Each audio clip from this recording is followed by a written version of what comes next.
right, here we are back in the saddle again. Hi, Mikey. How's it going? Good. Chris Call here. Today, we have a special guest all the way from New York, Catherine Miller. How are you, Catherine? How are you? I'm good. You go by Cat, right? Can I call you Cat? I do. I like that. I like that nickname a lot. Anyway, so yeah, we're lucky to we had you on the books. We were going to do it through Zoom, which is not my favorite thing. I love having people in the room. And then Mikey's like, oh, she's going to be in town. I'm like, psh, dope. Yeah, you called me because you're like, there was some scheduling stuff, but in the studio is so much better though. So I think this studio is so cool. I mean, look at this thing. I know. This is legit. I know that's This is how very I feel legit. too. Because otherwise, God knows where we'd be, like in some back room at ISS or something.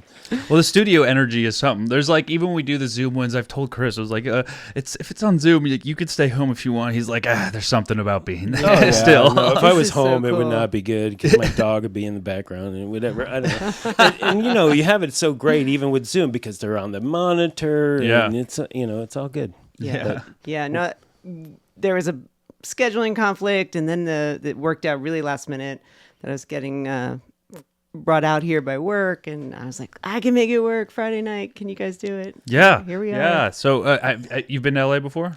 I've been to LA Yeah. before. Yeah. I was here for the MacGuffin Awards. Oh, That's right, because you were fantastic. nominated. Yes. Right? And it For, was what a party. Murders Man, at the End of the World. Yeah. that was such a I know, right? awesome thing. And how great for props to get some props finally. It's crazy. I mean, again, I'm still stunned, from the beginning concept of this guild to where we are today. Again, last night, I mean, we're dating ourselves here. Mikey hates it when I do this, but No, it's fine because this one's actually coming out. I'm actually looking at the schedule to see if we can announce what's by the time this comes out. Okay, by the time I just want to say there is an announcement. It's not out right now, but by the time this comes out, submissions will be open later this week. right. So I can say right. that for the next MacGuffin Awards. Right, So later this week, I second. think it's May 1st. Yeah, Right. there's right here. May Right. 1st is when it opens. So May 1st, prop masters out there, you can start to submit your submissions for this coming year of the MacGuffin Awards. For number 2. Yeah. Yeah, so again, last night we had a launch for the magazine Prop Culture, which I'm just blown away by that magazine. I mean, they done such a great job. Such a great so job. legit. It's so polished, and, Yeah. and the production value on it is amazing. Yeah. Right? I mean, So Dennis good. Parrish was like, it's better than the American Cinematographer magazine. I'm like, wow, great. Don't say that too loud. Have we had a DP in here yet? No, we Oh, haven't. we should have a I don't DP. think so. That'll be a short one. Anyway, yeah, so that, and then the MacGuffin Awards is like, again, legit, like 100%. And it came at a time when, obviously the industry's been at a big lull and we're all, went through the strike and then everything else. And it was just so great, as it was last night, to get everybody together, get everybody out there commiserating with each other, Yeah. and you feel a sense of community. Because I could speak for myself, but I think I speak for a lot of us that have been out of work for a while. You feel alone, Yeah. and you feel like nobody's working. You wonder, is anybody out there anymore? I mean, I heard, and I'm quoting this. I'm not quoting it. I don't know where I got it. I do know where I got it, but I'm not divulging. But I don't know how accurate it is. But I'm hearing that the rank, or what am I trying to say? The numbers of people in the union at 44 was yeah. down 1,000. Yeah, it's almost cut in half. Yeah. Wow. Last time I saw. Yeah, so that's crazy. But I also want to say, before we get further along, that there's a lot of negative vibes cooking out there. Who could blame anybody? It's been a long haul. But I just feel in my bones that things are turning around. Yeah. And I think that, it's not going to be what it was, but it's going to be something. So I don't believe that the film industry is dead in Hollywood. Kat, how do you feel about New York? How's it going in New York? It's slow in New York. It's been slow in New York. The availability list is pretty long. But I will say there's calls out there. I'm starting to get calls for things that are coming up in, 5 or 6 weeks to start prepping. So once that rolls into, okay, the shows are starting up, these movies are starting up, they're gonna, 6 to 8 weeks of prep, and then And then I think in the summer, there's actually going to be a lot more productions happening. Right. And that it will finally catch up to the productions. They're smaller. Everything I'm getting called for is, the $20 to $25 million Right. movie. Yeah. They're almost exclusively in New Jersey right now Right. because of the accelerated tax credit there. But they're coming. I'm with you. I feel this momentum. It's gonna be a different landscape, but it's gonna come. Yeah, I agree. I do. And I think you're right about we're going to be seeing a lot more lower budget films, Yeah. which we're going to have to pivot a little bit, to make it all happen. But Yeah. again, all the big ones, they're going overseas. So God bless all you PMG members overseas that are working, but we're going to... Yeah. I mean, I'm feeling better about it. We all have something in the chamber that we're going to be working on Yes. coming up, Yeah. and I think we all have something that we can submit to the MacGuffins this year, right? Or did you have anything last year? Well, yes, I did St. Dennis, but... There you go. Yeah. It's a half hour, right? It is a half hour. Yeah, there's a few gags in there, but Yeah. I don't know. We'll see. Yeah. But anyway, so Kat, you have a great career, I have to say already. But before we jump in, Thank let's you. get a little backstory on you. So, Okay. where are you from originally? I am from Park Ridge, New Jersey. Okay. Jersey in the house. Yeah. I saw that maybe there was a Patriots Oh, yeah. little symbol somewhere, so yeah. I almost didn't walk in. Oh, and sorry. do this Nice. interview. On I the almost- curb, on the Yeah, front I know. curb. Are you a Giants fan? No, I'm a Jets fan. Okay, I'll we're a let you- Jets I'll fan. let you Unfortunate. It's okay. It is Hey, you see, I'm unfortunate, but- representing today. I got my New York hat on. No, I'm from Jersey. I lived in New York and Brooklyn for about 20 years, and then a few years ago, 5 years ago, moved back out to Jersey. Oh, okay, cool. And Where are you in Jersey now? I'm in Glen Rock. Okay. It's Are the productions close to that? not No. all of them. No. No, I do. There is something psychological about not having to cross a river. So right now we're in Jersey City for the movie I'm on, and it's still a 40-minute drive, but it's not crossing the river. So Right. it feels somehow psychologically like Sure. it's closer to home. Right. Yeah. That makes sense.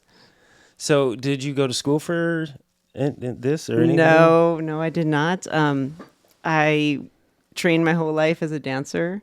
Oh, that's right. I saw that. Yeah. You're a dancer. That's fantastic. And went to conservatory for modern dance. Okay. Graduated with a degree in modern dance, and then had like a pretty long career in it for as dance careers go. Sure.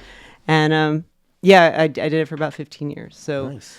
I went to North Carolina School of the Arts, and there they had, it was this kind of little bubble of art making, and there was, serious dance programs and a serious acting programs and a serious film program, in music, and so it was a very lively, like melting pot of art, and learning about more than just dance. And did you get the prop bug then, or No, I did not. It's always interesting how people end up in props because it's never a straight line. Yeah. It's never, ever. What does even doing dance full time, like what does that I don't know what it Exactly. entail. How do you make money doing that? You don't make money. That's So why she's here's slinging props. yeah. So dance is for expressing yourself in passion. It is Sure. not for getting rich Yeah, in the yeah. world. There's some people who have broken out and done it, but it's very challenging. No, I was very lucky to be making my rent, doing these touring companies and these modern dance concert shows. I danced with the Met Opera. I danced with New York City Opera. So I had a very lucky career. But in the summer, when in New York, I Am Legend and American Gangster were Yeah. shooting at the same time. I see. In the summer, they were like, they couldn't find enough crew. They couldn't crew out. Like, they were pulling people off the street. They were Yeah. like your cousins, uncles, neighbors, dogs, walker, come work. And so I had about a 3-month hiatus from the touring company I was with. And my dad was like, hey, if you want to come work in the shop for a week and make a couple bucks. And so Phil Canfield was very generous in taking me in and having me work in the set dressing warehouse. So I'm going to stop you right Yeah. there. So your dad was in the business. Yeah. Right? Oh, yes. Yeah. So my dad was a key grip. Nice. My aunt was a prop master. Oh. Their dad was a grip. His dad was in the business too. So Wow. kind of fourth generation. Right. So you said, wait, who was a prop master? My aunt. Your aunt, what was her name? Annie Miller. Okay. Yeah. So my dad, Michael Miller, Right. prop master. Annie Miller. My dad, Michael Miller was a key grip. Yeah. My aunt Annie Miller. She did Silence of the Lambs. That was her first movie. Whoa. Yeah. I worked on Silence of the Lambs. Did you really? Yeah, in Pittsburgh, I was a scenic. Okay. Do Yeah. you remember the prop master? I don't. I didn't Okay. see her because I was a scenic. I wasn't on set. Okay. So I was like Yeah. blockaging Hannibal Lecter's cell. That was cool. Yeah. But then I ended up doing skinning cars. So I did that too. But I didn't know who the prop master. I knew it was a female prop master, but I didn't know who it was. So Yeah. yeah. That was That's fantastic. Yeah, yeah. Were you actively trying to avoid the business then for a while? I wasn't. It's really to my parents' credit. They wanted me not to feel obligated to fall into the family business and to just, get that first paycheck when you're 18 years old and just, blow it and then be married to working. They wanted me to do what I wanted to do. And so they supported me for my Great. whole dance career, and I'm super grateful and lucky that they did. And then, my dad said it'll always be here if you want. We can always try and get you in. So Yep, that's what I tell my kids. yeah, and so I was lucky. I had this long career. Yeah, and that's great. and then I got to transition in, and when I saw the paycheck after 1 week of After just seeing dance paychecks? well, I got the paycheck and I was like, this is what I make in 6 months of dancing. I was like, what? That's tragic. Yeah, seriously. But I was able to do it. So the Campfields Phil asked me to stay on for the whole job. So I was able to finish American Gangster with them, which was really cool. And that led into them wanting to continue, asking me to continue being on their team, but also being very aware and kind to let me go dance on projects when like the Met called or whatever, Sure. to do that. So I did that part time for about 5-6 years. It was, props and set dressing, and being in the business was kind of enabling the dance addiction. Nice. And do you still dance? I don't. No. No. I gave it up. When in 2016 I kind of hung up the dancing shoes and focused more on doing it full time. Yeah. Doing this full time, it being in the industry. Yeah. Wow. And did you go to set when you were a kid? I did, yeah. I remember sitting on the apple box in the corner, just watch out the ladder. I didn't. It wasn't a lot, but I did go, and it was just like, it was cool. It was just cool to see all these people who knew what they were doing, and then they'd sit around and wait, and then suddenly they were doing all this stuff again, and they knew exactly what they needed to be doing, and I thought that was so cool. Yeah, it's amazing. We take it for granted because we've been doing it for so long, but then when you go out in the public sector and see how people operate, you're like, wow. Yeah. That would just not fly, or like the government for that matter. No, yeah. No, on the set that we were just on, it was crazy because we were actually, one of my assistants asked if his partner could come on to do a set visit. I was like, oh, they're not, oh, wait a minute.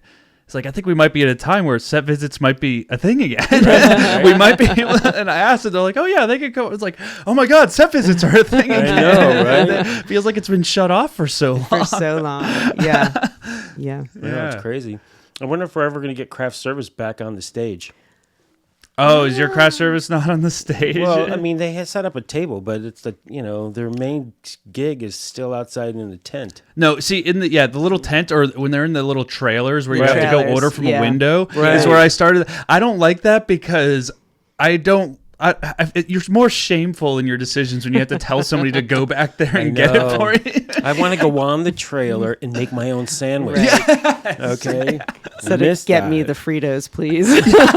Please. Actually, get me 3 bags, please. Little things aren't doing it. Hilarious. Wow. So where was the point that you decided that you were going to do production then? I mean, was there some defining moment where you're just like, was it just finances mostly? No, it wasn't. It was when my aunt couldn't hire me for a while because she had her full team and then she had a job where somebody couldn't come on to it from her team, and she said, all right, kid, this is yeah. And when I got onto set, that was the first time I was like, oh, this is working on set. This is my jam. This is familiar. The pace and the stamina needed were very similar to a performing career. And like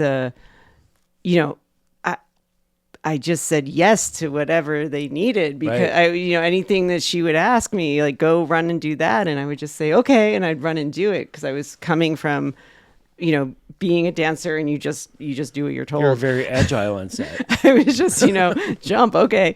So what was that first project?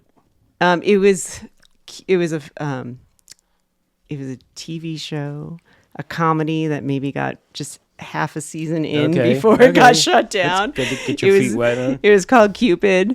And it was set in a bar, so we always had these big bar scenes and like slinging drinks. I learned about the table grid and it's like all these things are so exciting to learn about. Sure.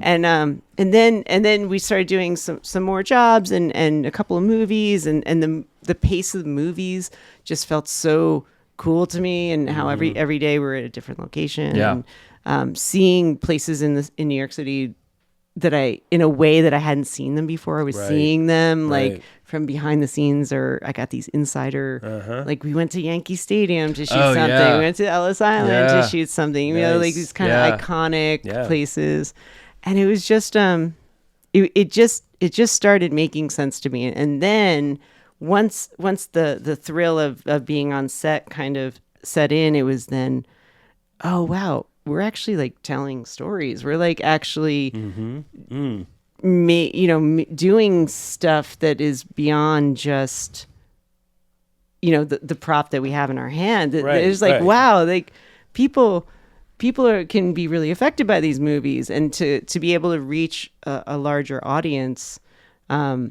There was some, and I might be misquoting the numbers, but Angels in America for this entire 10-year Broadway run, maybe, had 100,000 people view it.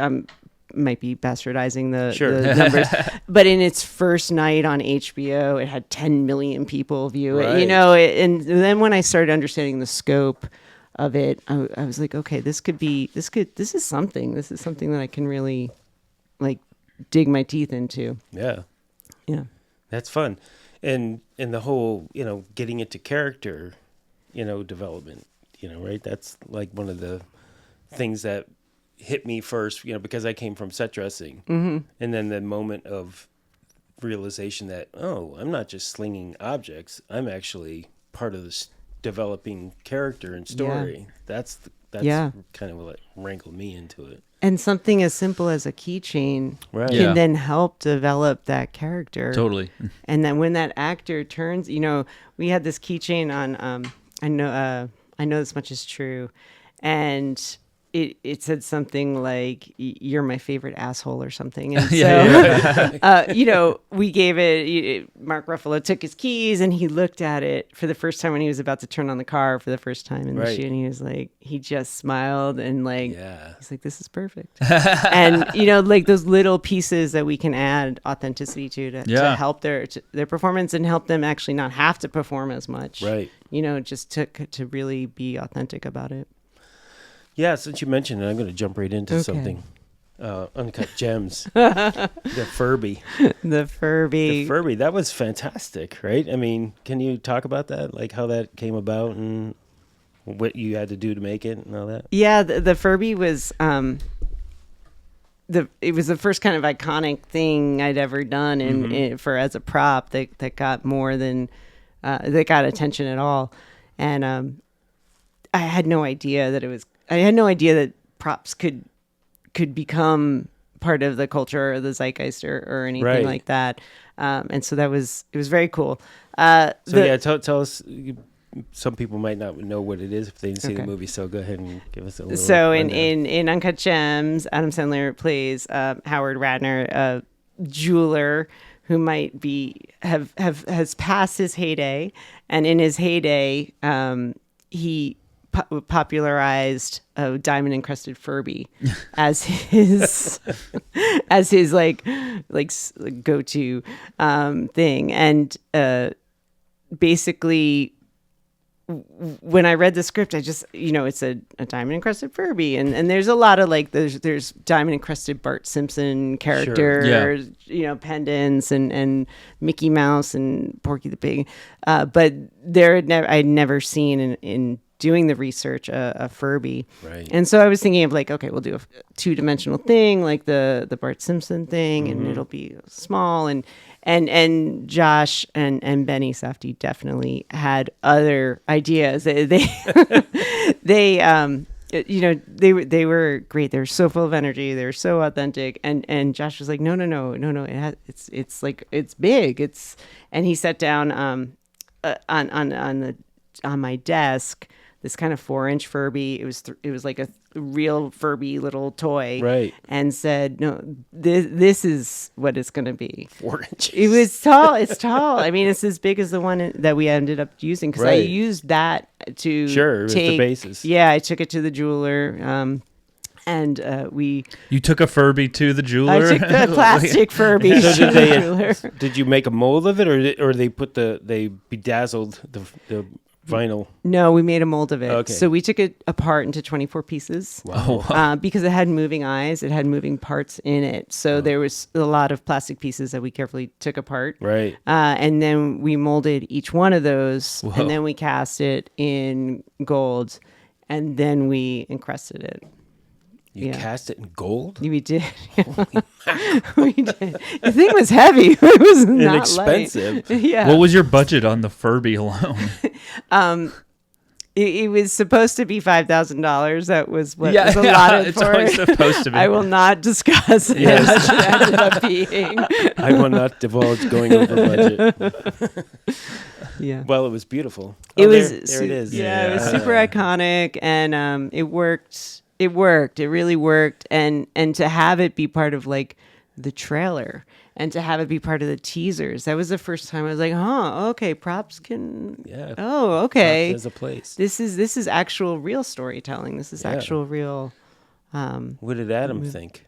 He loved it. He loved bet. it. He loved it. The fact that the eyes needed to move, because originally I didn't think we needed the eyes to move, and Josh was like, oh no, the eyes need to move. It's like, okay, I can do this. And so the fact that the eyes needed to move. What's interesting, and what very few people know, is on the day that we were shooting it, the little lever that we had for the eyes to move in the back broke off. Oh my! Oh, God. no. And you didn't have two? Yeah. It wasn't that kind of budget. Yeah. Of course. And our assistant prop master Travis Anderberg, who I've worked with forever, took an ook nail, shoved it in the back of the thing with some butyl. Oh, yeah. And just that's how we That's- what yeah. it is. It was the end was gold. It was fine. Yeah. What's cool is last year the Museum of the City of New York displayed the Furby as a actual exhibit, as an iconic New York Right. moment. And you can, I don't think anyone did it, but you could go behind the display and still see that the ook is inside of it. Very nice. Yeah. That's amazing. That is amazing. And that was like a real departure for Adam Sandler doing that Yeah. role, right? He took it very seriously. He it took seemed like it. seriously. I mean, he's amazing to work with. He's just I like the worked with him best. briefly on some reshoots, and he was everything they say he is. Yeah, So he's great. He's great with the crew. He was so excited to have Kevin Garnett. Like, you just wanted to play basketball and lunch with him. Oh yeah. Every day. It was, and Kevin Garnett was great too. Who knew he could act? Like, no one. He was an athlete. You never know Right. with athletes if they can act. But he was very, very serious about it as well. And yeah, it was a really, you know, no one really knew if it was going to work or not. Right. But everybody just took it really seriously, and there was such high intensity and such high levels of focus and energy on the set that, it just kind of came across in the film. yeah, 100%. I mean, how did you? Oh, you did Russian Doll before that, right? I did Russian Doll, Right. season 1 before that, Yeah, that was also great. That was really cool too. That was again, Michael Bricker was the designer, production designer on that, and he kind of really brought props in and said, you know, we're gonna do these crazy loops and these time loops, and we're figuring out these scripts and these loops, and we need your help, and so, you know, actually asked for, you know, for help, and not asked for help, but asked us to be a part of the understanding of what the loops are, Right. and these timelines, and that was really fun too, because it was mostly all Lower East Side New York, and so we were doing all these locations, and you know, that felt like a really New York vibe. Natasha Lyonne was very, very keyed into the Lower East Side vibe, and That's Tompkins cool. Square Park, and yeah, it was great. That's cool. Yeah. So, I mean, so it's second nature to you to shoot in New York, but I mean, you don't have a 40-footer. I know that. The So, trailer? yeah. I have a 43-foot trailer. You do? I do. You haul that thing around Manhattan? I do. And Wow. and there was a time about 5 or 6 years ago where, you know, the city was threatening to stop trailers, and Really? everyone was telling me to like cut down my trailer by 7 feet or something. I said, no, I'm not cutting down my trailer. I just bought that trailer. I'm not cutting that thing Right. down. But no, we have a good sized trailer, and Where do they put them? the street parking, and the neighbors get really mad. I'm sure. Yeah, there's like hot zones or red zones or something where, you know, when too many productions come into a certain Right. area, you don't get the permit anymore because the neighbors need to park. Yes, the neighbors need to park and walk to They their need to get home. walk to their houses. I mean, it's not like there's parking in Manhattan anyway, right? Right. Yeah, Right. that's true. Yeah. That's true. But no, everybody has their own trailer, and Wow. you know, and the Grips and Electrics trailers are usually a little bit bigger. They're usually 48 foot. Oh, Yeah. amazing. So then do you find, I mean, how many years have you been doing this then? 15, something like that? I've been doing it about 15. Got serious about it in 2016. Did you most of the earlier stuff and you came up on were mostly all your aunt? Mostly, yeah. Yeah? Yeah. And then, so when you first started, because I know that they have, I mean, we've had a couple of New York prop masters on here, and we always talk about how the system's a little bit different, and you guys have a lot more that you're handling as far as picture cars, and a lot of times like village tents and stuff like that. Yeah. And all that Heaters stuff. and Heaters and fans and yeah. Yeah. So, I mean, a 43-foot doesn't even seem like enough to fit all that stuff, actually. Well, the people that work on my truck really wish I had jockey boxes. I've You don't have jockey boxes? I've held out. No I have held jockeys, out. wow. Yeah, I do not. I hate the belly boxes on my aunt's truck. I had to go like dig Climb in there. into the belly box, and I was like, no, nothing good is in a belly box. Nothing good ever comes out of a belly box. So I don't have them. Yeah, no, we make do with we make do with the size of the truck, and you know, there's a lot of keeping things in like in annex storage and coordinating, bringing things back and forth, and Do you run a cube also on your shows? only when we do shorty 40s. Yeah. To take us from like if the truck parking is far from a location. Yeah. We'll use shorty 40s mostly for our set stuff. Yeah. So when you did start with your aunt and you were starting to come up, are you usually immediately like is the track to build up the prop master? They just throw you on chairs and tents and air conditioning to start off, and eventually you might be able to hold the props and hand off some props, or how did you really get into it to build your way up and to fall in love with the props and the creative aspects of the stuff? Yeah, it's interesting. At first, I just did whatever I was told. Yeah, of course. And that was like, anything that needed to happen, go run and go shop. And, you learn real quick to save the gas receipts. And you learn really quick. And with cash, make sure you pay for it and then go back afterwards so it has the gallon number with on the gallons. Yes, you have to do that. No, she just had me doing everything. And then eventually it shifted into me being the shopper or the assistant. So I was more in the office, right. And that's when I really started learning about how to do a budget and how to how to like do a breakdown, how to deal with picture car vendors, how to deal with the animal wranglers, who the animal wranglers are, and that's when my relationships really started building. Yeah, that's with good. with that's these good work. vendors. Yeah. And did you do time working set? I did. Yeah, I did do time working set. But my aunt was, she's old school. She wanted to run the set. Yeah, and that's how you do it, and that's how you learn. Like, I learned from her. Like, right, but you assisted on set. So, exactly. yeah. Like I was backing her up on set. Yeah, that's good stuff. Yeah. And TV and film are different. Movies and TV are different beasts in that way. And the more that the TV that I've done kind of requires me being offset, but I love to be on set. The TV anybody does nowadays, especially. Yeah. I mean, it's almost impossible to be on set and do this stuff. They're running like a million Zoom meetings a day. Yeah, it is. Yeah. It is. You could have a presence on set, but you just can't be there all day. Yeah, that's why it's like you can work in your trailer, I guess, and do that. But even that's really hard. Yeah. Or you can be the prop master that's on set, and then you have a shopper or an assistant that you really trust doing all the meetings and stuff like that. Yeah. Does that happen a lot in New York? On films, I think some of the older school prop masters will definitely be, have somebody that's designated as the person running around. Right. Yeah, but not in TV. It's really hard. No, because you have to be there in prep with the director to get to know everything. So it's kind of it's a strange world, for sure, and it's hard to let go. And then also to find people who like have the same vision that you have and you can trust, right? That's the thing, yeah. Do you have a crew that's pretty tight? The best crew in New York. That's awesome. Yeah, I do. That's fantastic. I love my team. What does your crew consist of? Like how big is your team and everything? Yeah, so positions. So Travis is our assistant prop master. Colleen Dolan is our on-set prop master. Katie Dolan is our assistant on-set prop master. Brian Walsh is my shopper.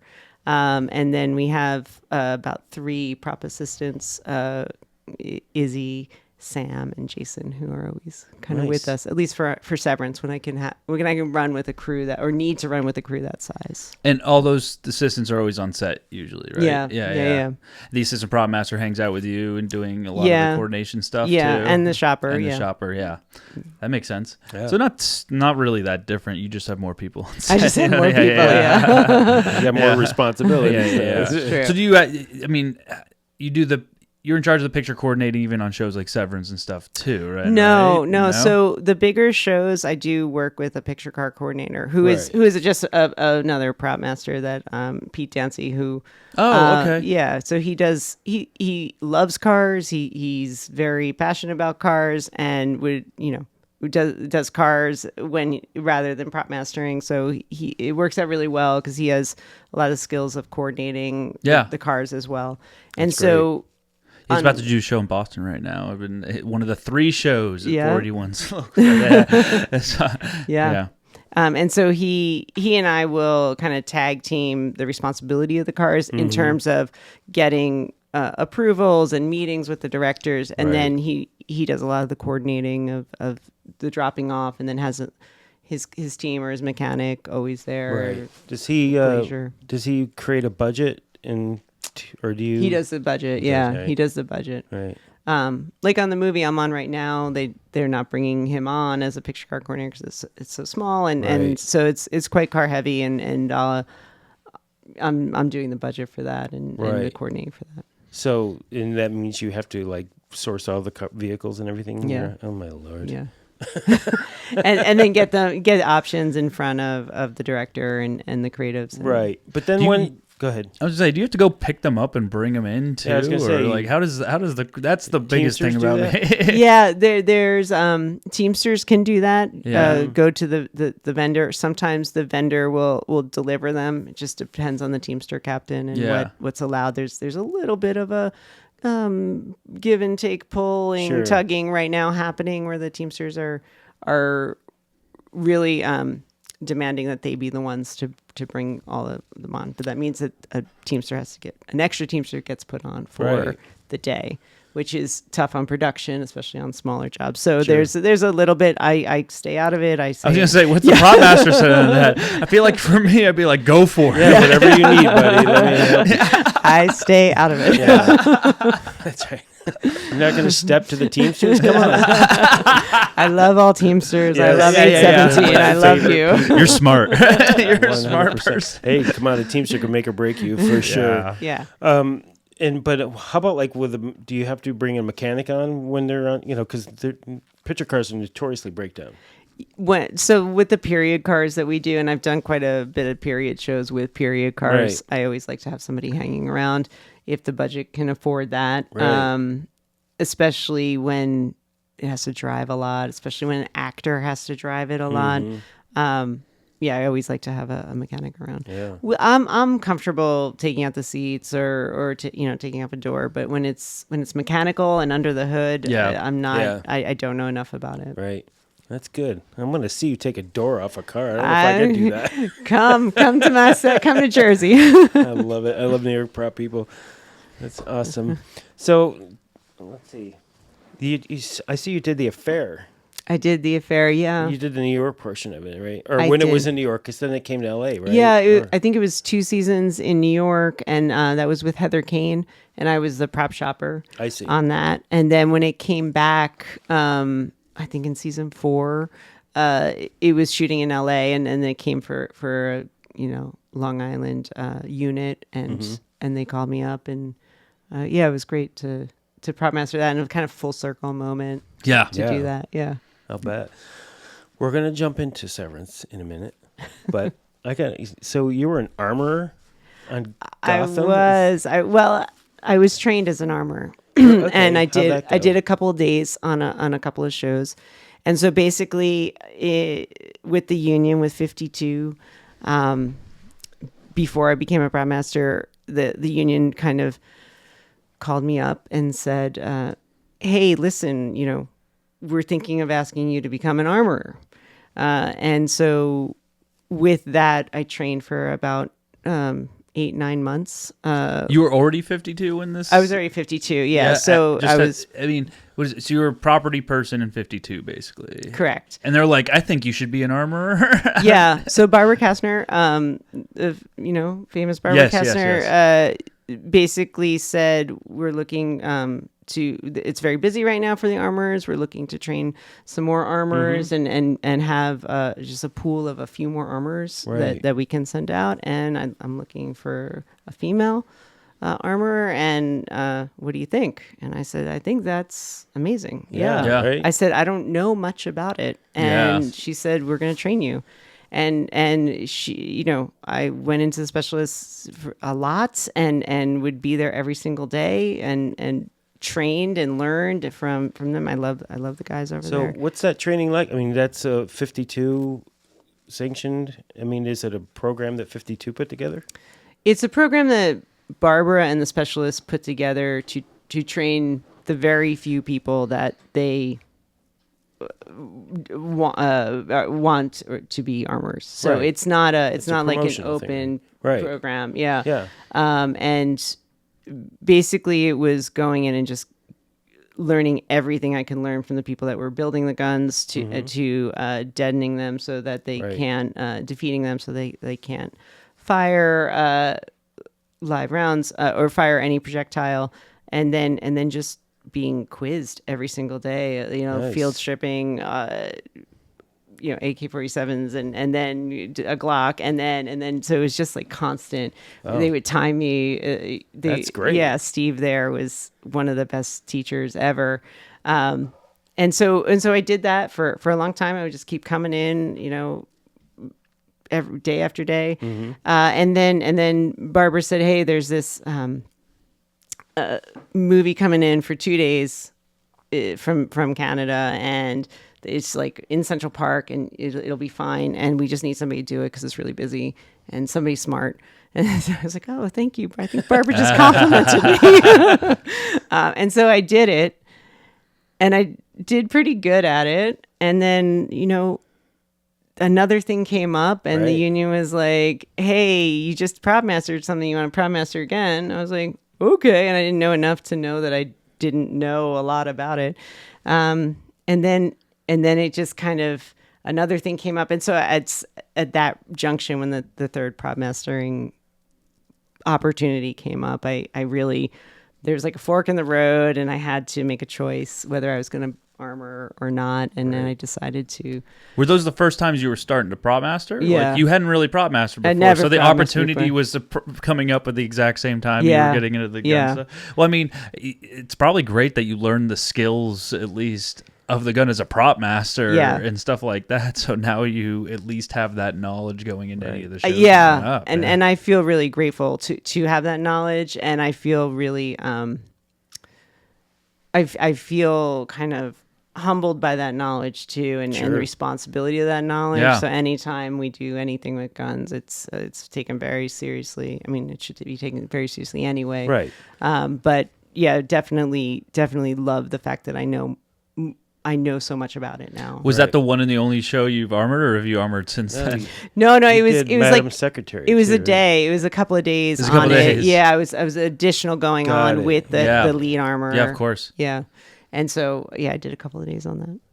Cool. But it's good for people to know that there are female armorers, and they're really, really freaking good at their jobs. And New York has a really great armoring system. Well, that's great, because we are just now 44 is just now starting to put an armorer program together, which is amazing to me that it's been this long.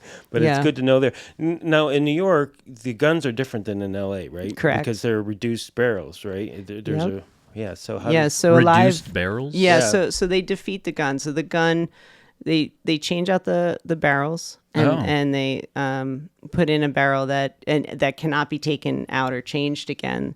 And they weld the barrel They in. do. They weld a smaller barrel in where a live projectile cannot go through it. Right, so you can never have a rust with a gun from New York. If you pull the trigger, it would blow up in your hand, basically, right? Yeah. Because it wouldn't even load. You have a pipe bomb instead. Right. So the size of the round wouldn't even load. I see. So all the blanks then are sized differently as well. Is that right? Actually, that's not true. They would load, but they wouldn't fire in any way. Yeah. Interesting. Do you guys have this? Do you have like the quarter loads, half loads, full loads? Yeah, and then we have the the New York load. What's a the New New York? York? Yeah. Is that bigger than a full load? It's smaller. It's a poof. Yeah, but there's some sound requirements that the city puts on I see. at sometimes at night, and Sure. so New York load is a good kind of sweet spot for that. Yeah, we just on the show we just did. We had they wanted to do full load. We were in the LA River, another spot I guess that's like you don't usually get to. I never thought of it. We're in the LA River and we're shooting guns too, and they really wanted a full load, but they're like, oh, the birds won't allow it. Oh, the birds, save the birds. Yeah, so it's like, so we're like, okay, if the birds only allow quarter loads, that's what we're gonna do. Wow. Yeah. But so here in LA, there is no changing of the gun. No. Wow. Yeah. No. They alter the guns and ISS and stuff. A lot of the guns, depending on what gun you're using. So there's like alters that they made depending on like all the Glocks. I've been hanging out in the gun room a lot That's lately. good.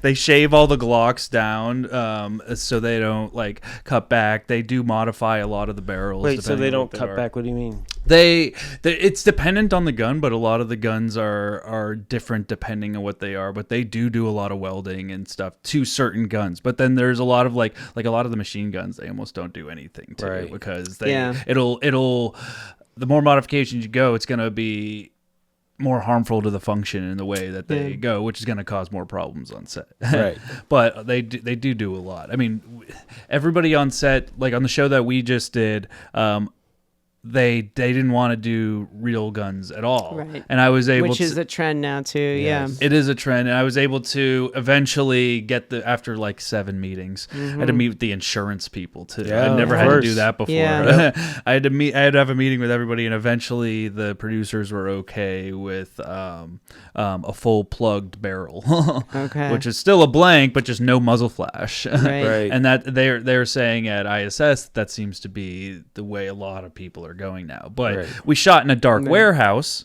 And since we filmed in a dark warehouse, like we're shooting a zero flash gun where Yeah. you can't So they're see, gonna CGI you can't- all you that? can Yeah. barely see anything. But then the gaffer's setting up strobes, stuff like that. Oh, He's wow. like, and the gaffer came up to me and he's like, "So there's no flash in anything?" I was like, "I wanted to," Yeah. and then went through, and then the producers came up to us and they're like, I guess we should have done quarter. I was like, yeah, Yeah, nice. And what I'm saying is the silver lining to all this is the next time that Right. those scared Sure. producers that were Yeah. didn't want any at all, you was brought up to it. I think they'll at least be more susceptible. So I'm Right. hoping that's going to be. I think that's what it is right now, is us getting back out of the Back hole. out of it. Right, Yeah. 100%. And that's, I'll just do a mini plug for the weapons safety, Yeah. weapons handling seminar that we're putting together with 44, which, our goal is to train all of property assistants and property masters, a comprehensive, 8-hour course in handling weapons, which will include, which Mikey did in the pilot, is handling the weapons themselves. Because a lot of property people never handle a gun until they step on set for the first time, which is crazy. Okay, so this gives them a little bit of an opportunity to actually handle the gun, fire the gun with blanks in it, and get the feel for that. But ultimately, what we want to be able to do is to take that program, take that element of handling the live fire out of it, and just have the instruction in the workshop of weapons for film, and offer it to SAG for actors and producers guild, and to me eventually even studio reps, so they could understand that what happens and how it is completely safe to be handle and use guns on set. Yeah. So Yeah. that's our goal. But, To get into 52 as a prop of any kind of prop, even if you're a desire to get in as a set dresser or a special effects person, you have to take the gun safety course. right. Yeah. So it's about a 2-hour course. Yes. And you have to. It's one of the prerequisites. You have to take the tiling. You learn how to tile. I was about to say, don't you need to like plumb a sink or something? Yeah, you like have that? to have a sink. Yeah, that's, You have to cut glass. Yeah, You that's definitely amazing. have to take all these classes. Right. And it's for that same reason. Like, you might not be the prop that is handling the gun on the Right. set, but anyone that has awareness of it Right. is a plus on set. And you might end up being the third prop assistant who everyone else is running around doing tandems, and you're stuck doing the gun. Like, you Right. need to know how to do that. Right, and again, I understand that there are people who don't want to handle weapons no matter what. I personally think if you're going to be a prop master, that's part of the gig. But I also understand that that's what armorers are for as well. But this class that we're putting together will at least give you enough understanding of it so you could have a logical conversation in a meeting Yeah. about what they need and what they don't need. You may never have to touch the gun, but Right. at least you know what you're talking about, right? And you can offer it up. Yeah, And exactly. know what the safe way to offer it up is. Yeah. Absolutely. Well, I mean, I think that, and again, in 44, the contract services, there is the S class and the S1. Yeah. So there is a basic gun understanding class, but this is going to be just a little bit more comprehensive. Yeah. So I think That's that's cool. great. Full support. yeah, right. So so let's jump into Severance, right? I mean, Sure. what a show! How did, I didn't.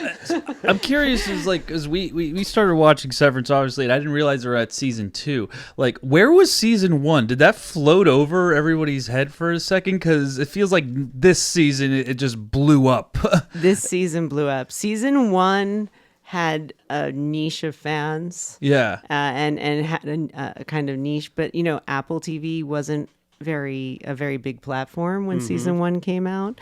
It's like subscription numbers were significantly lower than subscriptions to Netflix or anything like that. So there just weren't a lot of people there around. Just maybe weren't as many, and it was.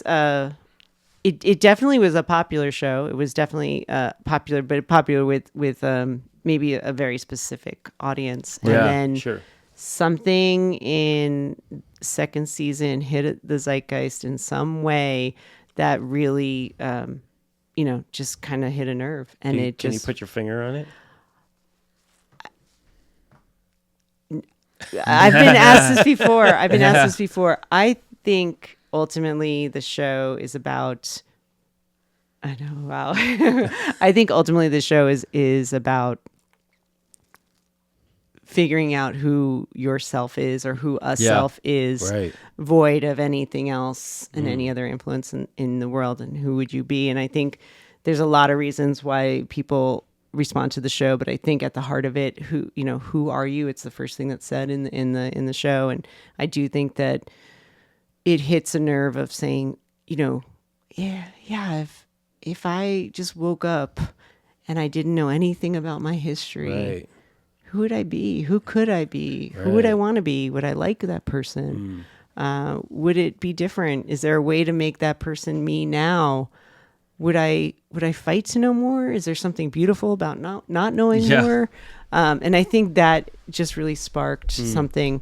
I think there's also an element of kind of coming together and revolution, like a sense of revolution against, corporate overlords or just in smaller, we all have a boss we don't like, and we all want to be able to fight for something good and moral that we believe in.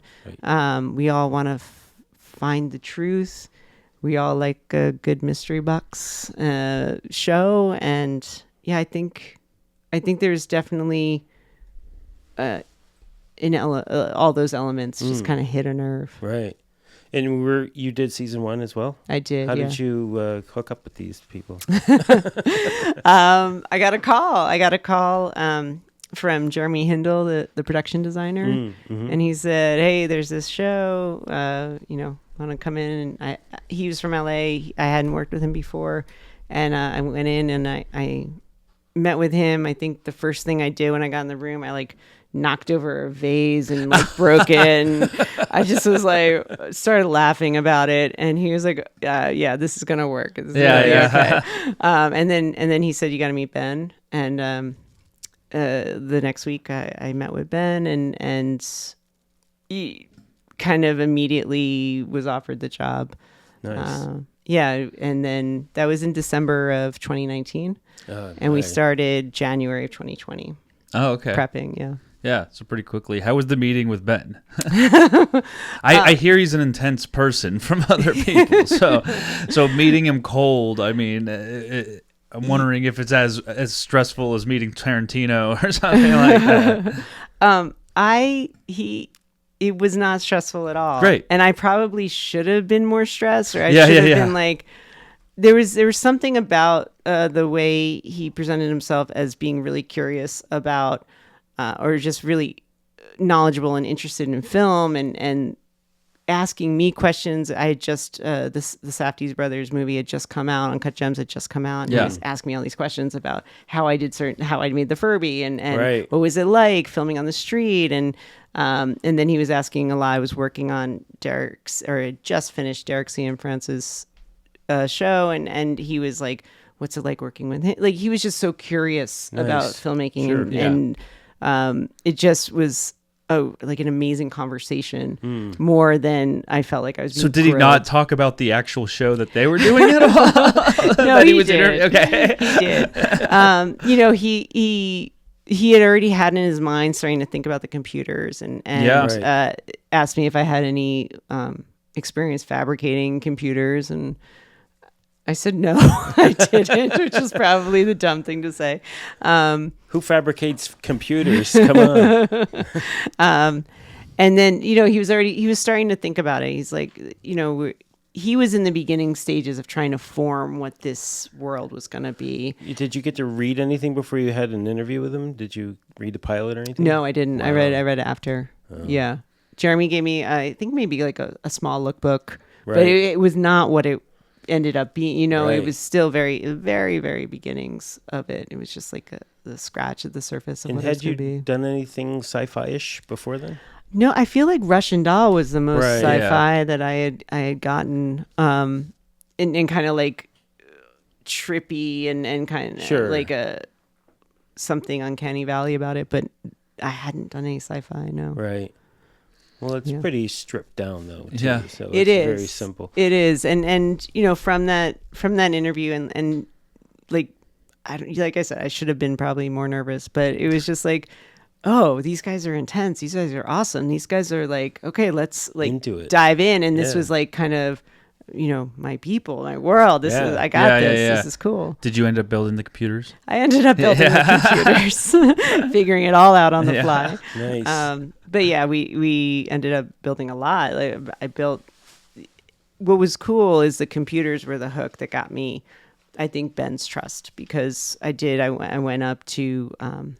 It was written, the whole script was written as they walk into an office, with 4 cubicles. Right. And then, it was supposed to, like, it was even budgeted by the producers at the time as an office dramedy. Right. It was not budgeted as or even the world was not what it was. And it was between Ben kind of really, really digging in and trying to uncover what this world was going to be. And then Jeremy also kind of bringing in this idea of let's go back to the 60s when walking into an office was a form of pride, and when, office design was highly coveted and it was there to create a sense of ease within the workers and the pride. And so if you really think about it, stripping down, if the innie, all they know is that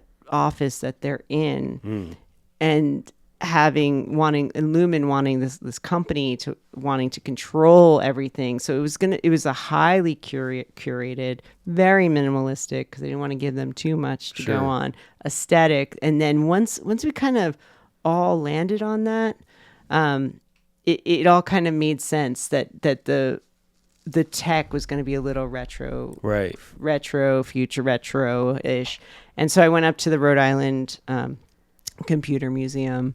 Cool. Yeah. And Dan up there, who's amazing, opened up the back warehouse. Wow. And this is just shelves and shelves, like a Costco size warehouse, with just shelves and shelves of all these computers. Wow. That they're preserving. They're doing an amazing job of preserving this history that so many of them just got trashed because as you upgrade, you just trash. And so I pulled the minivan right into the warehouse.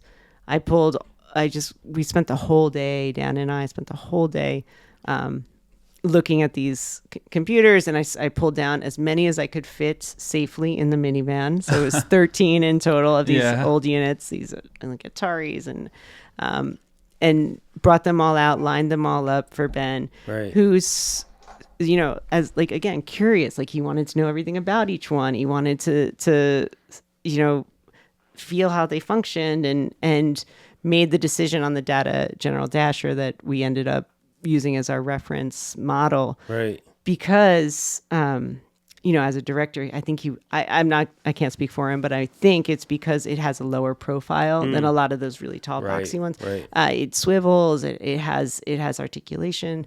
And so I think he was already knowing in his head that the use of the divider for performance and for acting and stuff. And so once I had that as for props, that kind of design, it all clicked for me. Like I understood the world that we were in. I understood, the old school Xerox machine. I understood the paper cutter. It all kind of started just clicking for me. And so once you had that computer, that's the computer. Very nice. That's it. Yeah. So then you manufactured them?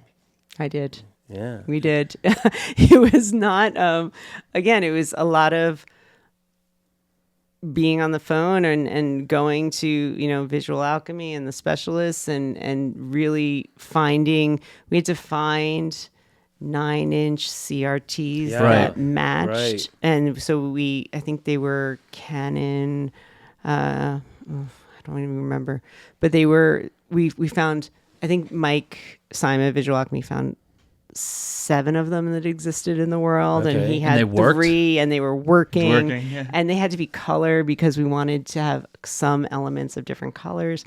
And so we sourced them, he tore off the housings of them. The specialists and Visual Alchemy together figured out a way to measure what the tube was, because the tube is actually longer because it was a color tube than what the data general Desher is. So Eric Fehlberg, who's our amazing concept artist, was able to create a bumped out back for it. Mm-hmm. We offset it a little bit more. And then the specialists 3D printed the housings, and everyone kind of very gently, trial by error, figured out where all the transistors go, and that can't be that close, and that power plug can't be that close. Sounds cheap. Super cheap. And then you have a playback person who feeds it. Yeah. So we actually created this interactive program. So the program is fully interactive. Nice. And the keyboard is fully functional. Wow. So it was important for Ben, because everyone was like, well, we'll just, the people who were thinking about budget were thinking, or just ease. Why don't we just do it in post? Why don't we just Sure. But Ben was very adamant that for performance sake, these actors that are in this room sitting there will be literally interacting with his computer for many, many physical hours, and also on screen for a lot of time. So he wanted it to be real. So we figured out a Unity program, and we designed it. There was many rounds of R&D for this, but the number grid ended up being what it was, and the bins opening up and being able for the actors to really do it. So we had that Unity program. So the input for the program goes through the floor, up the column of the desk into the monitors. The keyboards are wireless, so that's a Bluetooth going back to Eric Gallupo and Ralph, our playback people in their little back room, and then they take that signal and put it back to the through the AV cables, it's all a lot. It's all practical on a soundstage. Right? We're on a soundstage, for season 2. We didn't like the look. We meaning some director didn't like the look of the power cables and all the cords. Okay. So to make the monitor look like it's wireless, we opened up the yoke that's holding it, and we split the AV cables into their 2 parts, unsheathed them, and then ran them through a trough down the center core. Oh, geez. Yeah. So there's a hole underneath the desk where those cords are coming out of. So you're in town doing an installation for are you guys recreating the whole desk setup pretty much? Yeah. Is it all the real props? It's all of it. Yeah. It's all of it. So shipped it all they out. sent we sent 2 tractor trailers worth of set pieces, and that's that desk is cantilevered, so it needs like a 6x6 foot trench plate of 3-inch steel. So that came out, and then all the real computers. We have our playback person is out here too. It's for the Emmy House. An installation that's starting soon, and will run for like 4 weeks. Oh, really? Yeah. Oh, so it'll be running when this comes out. Yes. So yeah, we got to go over the Emmy House. Go and see check it. Yeah. It's open to the public. I'm not sure if it's open to the public. I know they have scheduled events for Guild. It's for the guilds. Interesting. Yeah. I'm not sure if it's open to the public or not. Interesting. Yeah. It's interesting to know. The Property Master Guild? Yeah. I think that qualifies as a guild. Yeah. We are a guild. How much prep time did you have to put all that together in season 1? We had a lot of prep and a lot That's of R&D. good. So Yeah. we started prepping in January. We were supposed to start shooting in April. We were 3 weeks out from shooting when we got shut down for COVID. Right. And then in wow. that time, Ben and the producers kept some department heads on Sure. for about 6 weeks. Nice. Whoa. And so we had Zooms every day Right. to just start really That's delving brilliant. in even more and defining what this world was. That worked And out. it's to say anything in COVID was lucky. Yeah. It was very lucky to have that time to kind of Absolutely. really flesh out. Yeah. I mean, that's what's so cool about the job is, and the project is that there's this room of creative people, and they're all kind of understanding the rules of the world together, and then then with that we're building everything that is in our departments to build. Yeah. And, yeah. It's everything to have that amount of time to Yeah. be able to actually perfect Yeah. the props. You know what I mean? Instead of Yeah. rushing it out. It I mean, always which I- makes all the Yeah. difference It's in the so world. huge. It was so lucky. And then when we came back, we started doing all our camera tests. And for me, that was the most like mind-blowing thing about the prep was being able to do so many camera tests. Right. And so Jessica Lee Gagne, the cinematographer, used this really unique LUT lookup table, and all of our colors change different colors. So, everything that we thought was a blue, when you looked at it through the LUT in the camera test viewing, when we all got together to view the footage, we were like, oh, that's actually purple. Okay, let's try a different blue. Yeah. And so camera testing colors and textures was really important Sure. for that. And Ben gathers together, of a little team of some department heads and we all sit at company 3 together in the viewing room. It's really editing room. It's really cool. And we all look at all this camera test footage, and then we sit there and discuss it. And that's just like the most cool thing in the world. I'm like, that's where it feels like we're really trying to make something. And that you're part of it, And that I'm part you're of not it, just yeah. hired gun, you're not a cog in the machine. Exactly. Yeah, that's Yeah. great. So we got to talk about the food. The food. Yeah. Melon head. So do you? Yeah. The watermelon bust. So do you have a food stylist who does all of it, or is it a team, or is it change, or how that all come? I mean, it must have been fun reading those scripts. Yeah.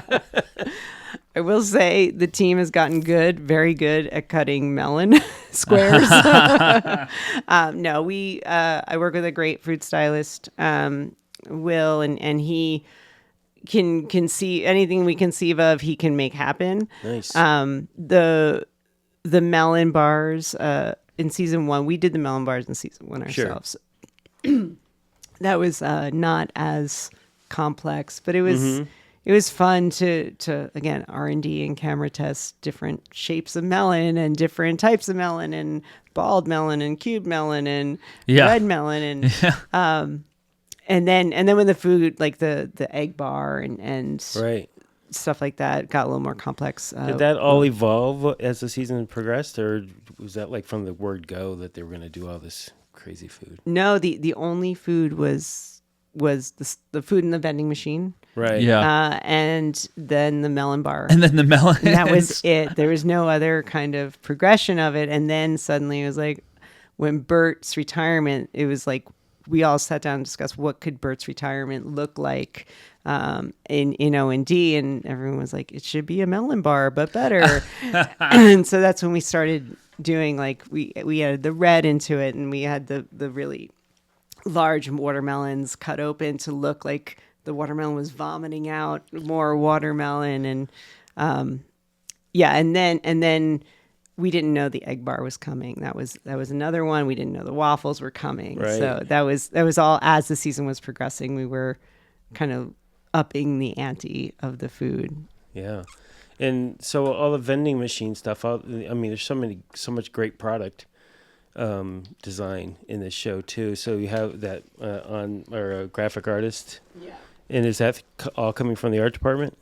Yeah, Tansy Michon is the graphic guru, as we call her. She understands everything Lumen and has really generated and created this look of what all the graphics are, and so she generates it all, and then we have it made. Bob Ludeman from 808 in Atlanta, he creates it all for us. So he does the package design. He does or not the design, the fabrication. manufacturing. Yeah, nice. He fabricates it.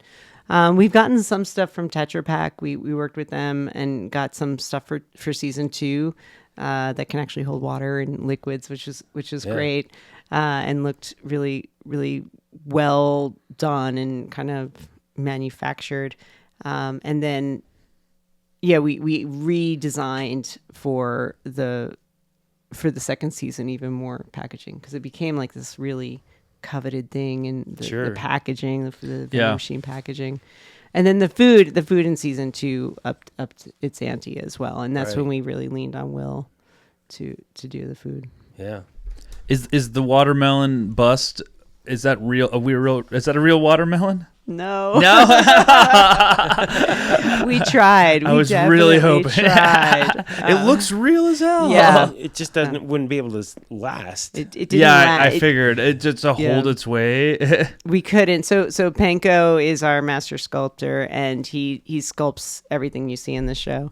And I just brought him like cartons of watermelons to and he spent 2 weeks really trying. Like, he really tried. It was just the water content is so big, and it's so mushy. With He couldn't get the detail of it, and so finally he was like, I can't. He's like, I can't do it. And it pained him to say it. So he's like, let me try with foam and let me see. And then when I saw what he was doing, I was like, oh my God, it looks fantastic. So real. Yeah, it looks so real. Listen, if they could put those fake babies I see in every show, that no matter what they do, they look so bad. This looks fantastic. Yeah, we did okay with the watermelon head. Yeah, no, the watermelon head was, I mean, it looks so much like Irving. It does. It does. It's like uncanny. And that's, he just did that. There was no modeling of that. It wasn't a 3D model that he cast. It was out of or a something picture, like pretty that. much. No, just out of his head. Yeah, that's how good he is. Wow, just out of his head. That's amazing. Yeah. We had to make 2 of them. We made the full one, and then we made the one with the slice in it. Yeah, it's pretty neat. He did do the real ear. That the ear that Dylan eats is a real watermelon. Oh yeah, that's even harder. Right. That's even match, harder, I know. right? Yeah. Wow, that's incredible. So now season 2 is done. And you're going to do season 3. Is there going to be obviously there's going to there has to be. It has been announced. Tim Cook has announced that it'll be a season 3. Yeah, no, there'll be a season 3. They're writing it. Every intention is that there'll be a season 3. They're writing it right now. I work at the pleasure of the team that wants to hire me, but I am in love with the show and would love to do it. Yeah. We're all just waiting patiently. Exactly. So as the show took off, did it change the culture of the set in any way, or was everybody still pretty cool, or did the tension get more intense? I mean, sometimes there's a lot of pressure that comes down, and it kind of kills the whole thing. Severance is a very hard show. Yeah. It's a very hard show. Yeah. What's your schedule episodically? I mean, how many days? Well, are you cross-boarding? We're cross-boarding. So we did, we're cross-boarding the entire season. When we didn't, the scripts were changing, so we didn't have the second half of the season right away. So that was challenging. We went back to locations where once those scripts were done, we were sometimes running 2 to 3 units at a time. Yeah, I was just thinking when you're starting a show and you see him and it's like, oh, you're so contained. Then you get a script and it's just like, oh, well, they're camping now. Right. It's like, what? Yeah. Right. Okay. Yeah. Well, guys, we're gonna be busy Yeah. next episode. Yeah. Or like they walk into a room with 60 goats, you know? And we do 60 goats. Yeah. And then, you know. Wow. Yeah. And you're doing animals. That's right. And it Yeah. plays first up. Yeah. Right. It was one of the earliest things that we shot was the mammalians room, the room with the goats. And we really did bring in 60 baby goats and baby and pygmy goats. And we did really. Jersey goats. They were not. They were Pennsylvania goats. Oh, okay. We were Pennsylvania goats. But we had to we shot that on a golf course in Brooklyn, Wow. kind of way out in near Bay Ridge, and they basically brought in this stadium-sized tent, and they tented Oh, over really? a golf course with the different mounds and dunes of the Whoa. golf course, and then put up the walls of MDR, and then I think the ceiling got VFX'd in. Yeah. But with that, we needed to put an auxiliary pen Sure. on the golf course for these 60 goats to stay because we shot that over 3 days. So they came in a day dirty. early. We had these, 6-foot fences. We had to back them up because 60 goats could probably knock down a fence if they really wanted to. Were they fucking up the golf course too? They were pooping everywhere. I'll bet. They were pooping everywhere. Yes, they were. She has some border collies keeping them all in check. It's like extras, right? Oh, I shouldn't say that. No. Background artist. Yes. I'm sorry. But I will say that the crew was never happier than the 3 days with the 60 goats. I'll bet. Chewing Goats are on their shoelaces, and they just chew on everything. Yeah. They don't How care. funny. There's a picture out there of it chewing on the techno Oh, my crane. word. Yeah. Nice. The remote head of the techno crane just chomping on a little cable on there. Yeah, that was a big one. So there was a lot of big things that we did. The episode 4, which was entirely outside in the snow. Oof. That snow was not VFX. That was real snow in Minnewaska. It was one of the more. It was the most challenging environment I think a lot of us had ever filmed in. When we have to take gators up that had special treads on them or Right. tracks and instead of tires. We had to walk. There was one sequence where we had to walk for about 40 minutes up and around the mountain and bring all our equipment in by hand. Wow. We were responsible, us and locations helped us as well, of setting up these igloo tents with heaters in them for the crew as well. It was a really, really intense, but really beautiful. It felt like we were all on this retreat together, Sure. creating a team to just make it work. Yeah, well, that's amazing. I mean, and so again, what was? Do you have a general number of days per episode? Even though you're, You want me to say it, don't you? yeah, I do. I mean, come on, we all need to feel your pain. I think everyone had the intention that the episodes would be 14-day episodes. That's a lot. That's still. good. Yeah. They some of them varied. Yeah. Sure. Some of them course. were 33-day episodes. Some Okay. of them were 18. Well, that's good. I'm None glad of- to hear that. Yeah, none you of them know? were 14. Right. So It's you not guys like- shot that over almost a year It to was 2 years. 2 years to do Yeah. one Yeah. season, or Yeah. Yeah. holy crap! Yeah. I mean, we did have the strike in there, so Yeah, I was off for Obviously. 3 months of the strike. Sure. Yeah. But it was very long. Yeah. But you know what? At least, you're doing it right. I mean, it's not like Tyler Perry Studios, okay? No, where they're you're taking their time to cranking make that the stuff art. out. Yeah. So, We definitely felt a responsibility, and I think Yeah. the writers, Dan the writer, and the other writers, there is a responsibility to get it right. well, and that's on Apple too. Yeah. Okay, so good for them, Yeah. know, that they're willing to do that. And how much, what's like the percentage of on location and in the studio? Oh, that's a great question. I'm just guessing. I don't have the numbers. Sure. I'd say we're at least 65% in the stages. Oh, that's good. And then the rest is on location. Right. Yeah. Well, There's so many rooms Sure. and different areas and hallways. There's a lot of hallways. Yeah, yeah, I'd say. Wow. Yeah. That's fantastic.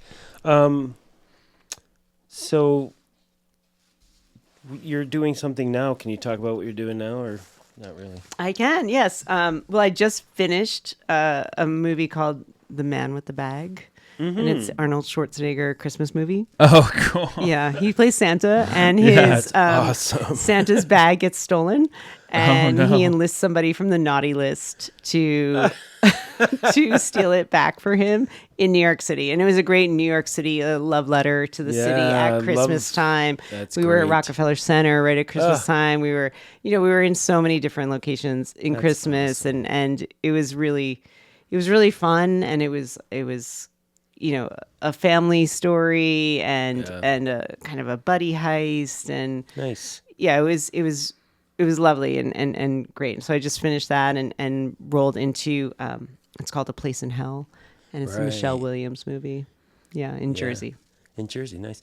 Yeah, and I'm assuming that Arnold is he's been cracked up to be too, right? Good guy. He's amazing. Right? He's like what you think of as an iconic Hollywood movie star Yeah. from Right. olden times. He's welcoming. He tells stories. He's hilarious. He doesn't suffer fools. He's Right. really engages with fans on the street. There's so many videos of him walking around in the street with his Santa beard and Nice. just kind of waving to people and not showing attitude at all. Right. And we did some long days and nights, a lot of nights, and he was always pleasant and ready to go. Yeah. And so you're shooting in the winter. We were shooting in the winter outside mostly. Oh my Lord. Yeah. That's harsh. New York. Yeah, New York people. You guys can have it. Yeah, and all the grips are wearing shorts. Yeah, that's true, actually. I know. I'm in Pittsburgh. We used to I would be like, it's 20 below, right? Whatever. Okay. Wow, that's so cool. funny. Yeah. So is there a genre? We always ask this question, but it's a good one. So is there a genre or a director that you really want to work with that you haven't? I think doing a straight up comedy would be fun. I haven't actually done. I did Difficult People, but that was there was a little. It was like a sarcastic comedy, but I think just a straight up, as funny as you can be comedy. Right. Comedies are really hard. There's so really many hard. gags Yes, and so many it's all prop about the related gags. things that they're really hard. And sometimes you're building like really crazy things. Yeah. Yeah, So, I just finished a comedy. It was the first one I've done in almost ever. I've done a comedy like assisting. It's the first time I've ever really prop mastered. It Yeah. was one of the most fun and challenging jobs I've done in a long Yeah, time, and absolutely. I'm very proud of it. did you have to Well, build a lot? I had to build everything, and it Uh-huh. was so much. Yeah, I had to build a mega bong. That's what that was bigger than this whole table. That's Right. amazing. And I made it function, and it was awesome. It's Yeah. gonna be. Yeah. But that was just like I had to make this like JanSport cat bag. I had to make so much like Yeah. interesting, cool gag stuff that Right. was great. I had so much fun on it. And the best part about that is it's all on camera. Oh, yeah, it's no. not Yeah. gonna, we did all this work and we never it's saw it. I think I can easily say in this show there was more inserts of my props than anything Yeah. else I've Yeah. ever worked on. Yeah. Because it is the story. It's pushing Yeah. the story 100%. forward. So Yeah. much. Yeah. Yeah. So they're a blast. And do you prefer television over film or film over television? I like them both. Yeah. They're totally Yeah. different beasts. Yep. On film, I get to be more on the set and yeah. actually be like kind of feel like I'm a little more involved in it. Right. But in television, I get to be more involved in the creative Sure. beforehand and Yep. during and making creative choices. So I love them both. And I've tried to kind of find a mix of doing these long seasons. I did Murder at the End of the World, and Right. that was, an 11-month job for 7 episodes. Like Yeah. I've done a lot of these long stretches and then try and squeeze in the movies in between. Yeah. Yeah, man. Where are those 11-month jobs at here? I was like, that sounds great. I know. I know. Right. Good guy. Yeah. But Wow. And do you like period? Do you prefer period over anything? I love doing period. I don't Right. prefer it, but I Right. love doing period. I love, going to the flea markets and the like estate sales Yeah. and combing through stuff and finding these objects. And my husband is awesome and amazing and is just said, can we please just put a pause on bringing stuff home? Like the garage is really full. Can we just please put a Nice. pause on it? He's very supportive. Is he in the business? No, he's not. He's not in the business. That's good. But yeah, I have, the break room in season 1 was partially inspired by, I had like this 1960s EKG machine in my garage and just hanging around, and I brought that and a couple of other objects, and Ben was like, this was just in your garage. And so we were able to visually see what that machine could look like and what we could make it do, and we chose that one, and then that became the color, and then that became the vibe for the other elements on the board. And I was able to like actually hook up a simulator to it to make it actually function and stuff. So Nice. I love objects. I love things. I love objects, and I love things that are old and used, and the stories that they have to tell inside of them, and the energy that they hold, and the patina that they have. Yeah. You just can't fake that. No. You seem like a prop master that just likes a challenge. It's so true about that, about period props. When they on Once Upon a Time in Hollywood, Rick Dalton had the reel tape recorder, but it came in this fantastic case that you hardly see. He wore it a couple times and you got to see it. It's like this tweed and leather thing. But the thing was, I got it on eBay, and when it came in, I took it, I opened the box, and I just got overwhelmed by tobacco smell. Wow. By old cigarette smell. And I was like, oh, this is amazing. And then, and then I showed it to Leo, and he was like, wow, this thing really stinks. I'm like, yeah, isn't that great? He's like, yeah, it really is. Because it can inform performance too. Sure. It can help performance so much. Yeah. Absolutely. Definitely. But then you always worry about the fucking thing breaking down or ripping or tearing. Like he ripped the strap off of it Oh no! at one point because he slung it over his shoulder, and he like comes. That's that moment when they just hand you the thing and it's broken, and take two's coming right down. And it's like, okay.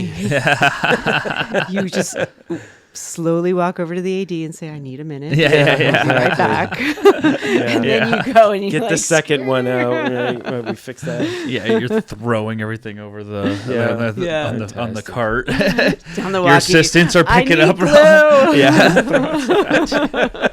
Bring me all the glue. Yeah.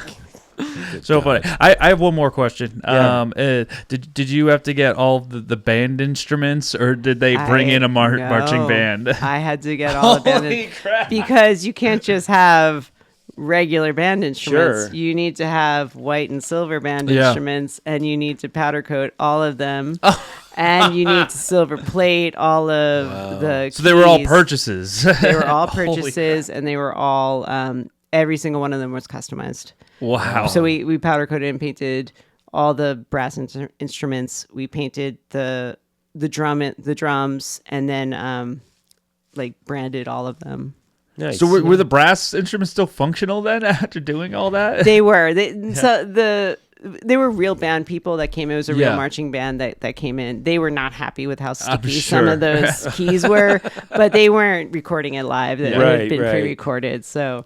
They were a little grumpy, but we were just like, okay, can you just pretend? Nice. But the drums were all functional, and the drums were recorded live, especially when they were marching through the hallways and stuff. Yeah, so good. I just have to say, it is such a treat to be able to have budget and time to do things. It's such a game changer. It makes the job pleasant. Oh yeah. Yeah, and the manpower to do it. Like Yeah, to that- have that a crew right. backing you Yep, up and exactly. sharing the vision. My crew works harder than any other crew. Yeah. But they really care, and they really Sure. worked their butts off and went the extra mile. And Yeah. and you can't do it. You're only as good as your team. And Yeah. 100%. yeah. I agree. Yep. Well, thank you for coming out, No, Catherine. I mean, this it's is so great. much fun. Yeah, right? Yeah. See, it was painless. Yeah. No, so much better in the studio. I'm glad we waited for you to Yeah, actually be this in is so town. good. Yeah. This is so great. Yeah, it would just give it a little bit more touch of energy. Yeah. Yeah, Thank you. absolutely. Yeah. Yeah. Well, Mikey, what do you got? You got something else you got to... Way Yeah. out I mean, there? other than oh yeah, I got it here. This other than the like we said, submissions for the MacGuffin Awards this year is opening Severance. this week. Yes, I'm sure Severance will be. I'm sure there's going to be a packet coming in for that. But yeah, everybody else, if you had a show that was released this year, I think the window for television is a lot wider this year to get us more in line with Emmy. So I think it's 17 months, if I'm not mistaken. Okay. The window. So it's from I might butcher this, but it's from January of 2024 all the way to May. So make sure if your TV, get it submitted, and then features are the last calendar year and everything else. So if you had something that came out in that time, you can now submit starting the end of this week. So yeah, Nice. go to either PMG or PropertyMastersGuild.org or MacGuffinAwards.com. You can go to that one too and find all the information you need. Excellent. Yeah. Thank you, everybody else, for tuning in to another episode of Prop Talk, the official podcast of the Property Masters Guild, brought to you by real working and retired prop masters and associates. If this is your first time listening, please make sure to like, subscribe, and comment wherever you're hearing this. And yeah, if you would like know more information on the Property Master Guild or have any questions for us here at Prop Talk, make sure you go to PropertyMastersGuild.org, visit our Instagram @_the PMG, look at all the other socials, just search Property Masters Guild. Yep, that's it. Until next time. Cool.